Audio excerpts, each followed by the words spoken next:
سیاسی جو معاملات ہیں، سیاسی جو دکھ درد ہیں، آپ کے گریونسز جو ہیں وہ صحیح ہیں، یہ غلط ہیں، وہ ایک علیحدہ ڈیبیٹ ہے۔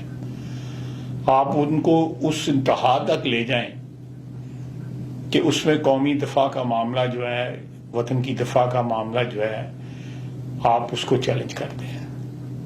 یہ پاکستان کی تاریخ میں نہیں بلکہ دنیا کے کسی ملک کی تاریخ میں یہ پہلے نہیں ہوا۔ اور پھر ایسے شخص نے یہ ایک برپا کیا، یہ 9 مئی جو ہے، جو خود جو ہے اسٹیبلشمنٹ کا پروڈکٹ تھا۔ 90 کی دہائی میں، اس سے پہلے بھی جب اس نے پارٹی لانچ کی ہے، پہلا جنرل سیکرٹری جو ہے وہ جرنیل تھا، ایک ریٹائرڈ جرنیل تھا۔ اس کے بعد ان کو گود جو ہے حمید گل صاحب نے لیا ہوا تھا۔ اس کے بعد مشرف صاحب کے لیے انہوں نے بڑی لابنگ کی، ووٹ دیا، ایک پوری تاریخ ہے۔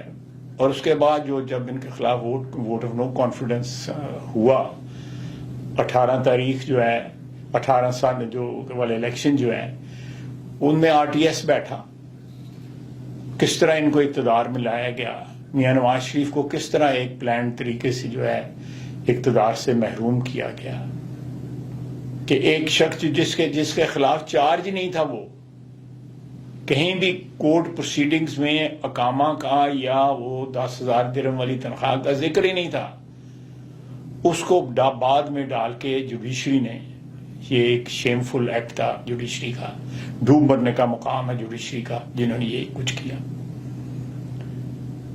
انہوں نے اس کو کریٹ کر کے جو ہے نا، اس کو ڈسکوالیفائی کیا، کیونکہ اس سے جان چھڑانا مقصود تھا۔ اور اس کے بعد جو ہے عمران خان کو لایا گیا۔